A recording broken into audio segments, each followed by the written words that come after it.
India launched strikes on Pakistan, raising fears of war.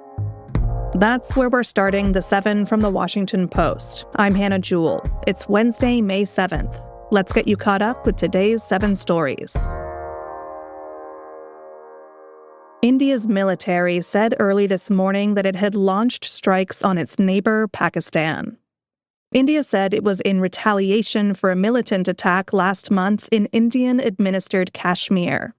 That Muslim-majority territory is claimed by both countries. Parts of it are controlled by India and parts by Pakistan.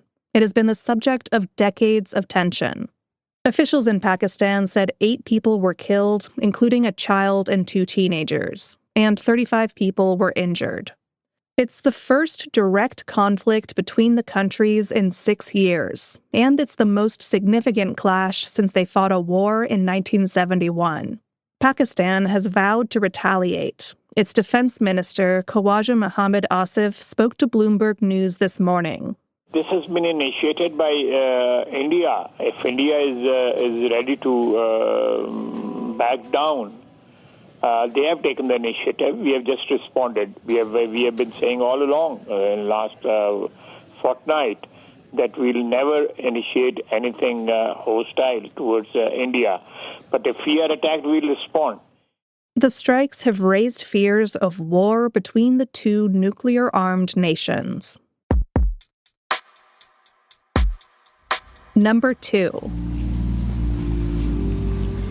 Così Dio mi aiuti e questi santi evangeli che tocco con la mia mano. Cardinals are meeting to choose a new pope. Beneath the domes and ancient walls of Vatican City, a quiet drama will unfold beginning today. Cardinals are gathering from around the world to elect a successor to Pope Francis, who died last month. The process comes with a mix of ancient tradition, religious rituals, political machinations, and some mystery. You just heard Vatican support staff taking an oath of secrecy on Monday. 133 cardinals are eligible to vote. They'll be sequestered in the Sistine Chapel, released only to retire to their boarding house for meals and rest until a new pope is found. There are a few frontrunners, but nobody really knows who the next pope will be. And there will only be one ballot today, so it's unlikely a decision will be reached right away. We have a handy tracker in our newsletter today and a link to live updates. The Post will let you know the moment that billowing white smoke is spotted. That's the signal that a new pope has been chosen. Number 3. Canada's new prime minister told President Donald Trump that his country is not for sale. Mark Carney won an election last month thanks in part to rising anti-Trump sentiment in Canada, and he had tough words for the U.S. president on the campaign trail. But yesterday in the Oval Office, Carney struck a different tone, one of flattery and charm. That's not to say there was no tension. Trump once again insisted that Canada should become the 51st state. Carney pushed back. There are some places that are never for sale. That's true. We're sitting in one right now, Buckingham Palace that you visited as well. That's true. And having met with the owners of Canada over the course of the campaign last several months, it's not for sale, won't be for sale ever. Trump wasn't totally sold. Time will tell. It's only time. But I say, never say never. I've had many, many things that were not doable, and they ended up being doable, and only doable in a very friendly way. This was Carney's attempt to gently manage tariffs, sovereignty, and his nation's most important relationship at a moment he has called a once-in-a-generation crisis. Number 4. The U.S. DOGE service is building a vast database of Americans' personal information. Elon Musk's DOGE team has been collecting data from across the government and is racing to build a single centralized database.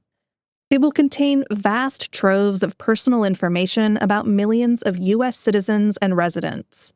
That includes data about Social Security, taxes, medical diagnoses, and other private information.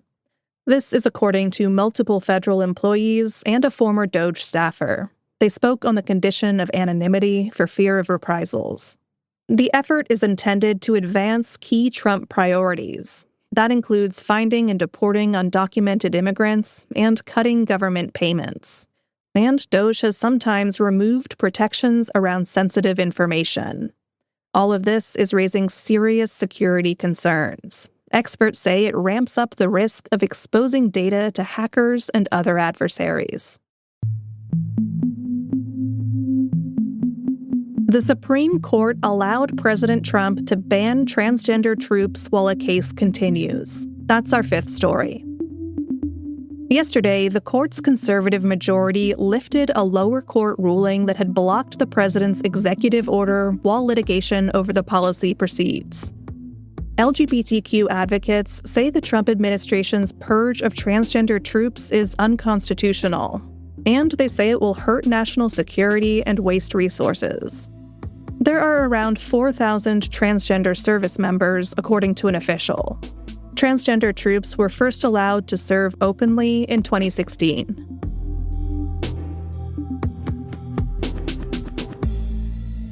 Number 6. Starting today, you'll need a real ID for domestic flights. This change has been a long time coming, 20 years in fact. Now, after years of delays, the TSA will begin enforcing the Real ID rule. A Real ID is a state-issued driver's license or ID card that meets standards set by the federal government. If you're not sure if you already have one, check for a star near the top of your ID card.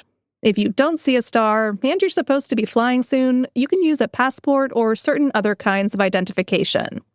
If you don't have those, you might have a very unpleasant time at the airport. Our newsletter today has a list of acceptable alternatives to use while you gather the strength to make a DMV appointment to get a Real ID.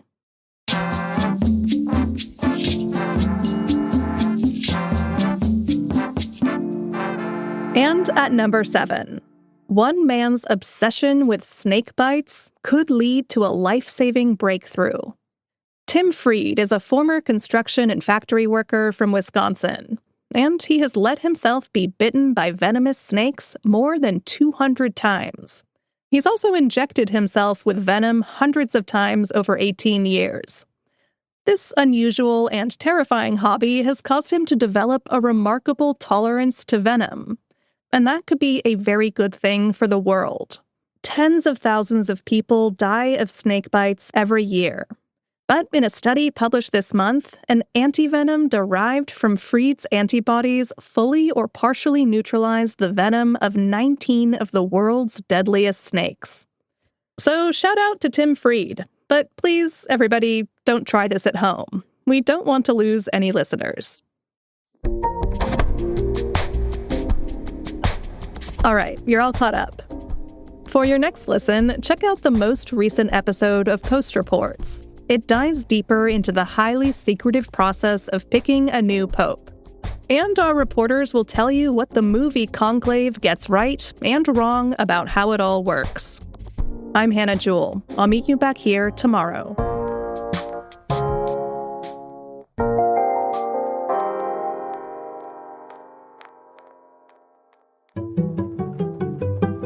My name is Natalie Allison, and I'm a reporter at The Washington Post.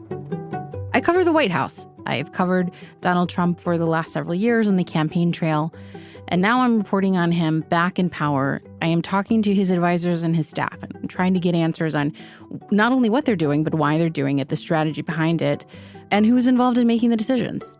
Recently at The Washington Post, I was part of our team that was unpacking how Donald Trump's tariff plan came together. We talked about the deference that his advisors showed him in his decision-making, which is a lot different than last time around when people were pushing back, and this time Donald Trump is surrounded by loyalists. When you subscribe to The Washington Post, you support this kind of journalism. Learn more at washingtonpost.com/subscribe. I'm Natalie Allison, and I'm one of the people behind the Post.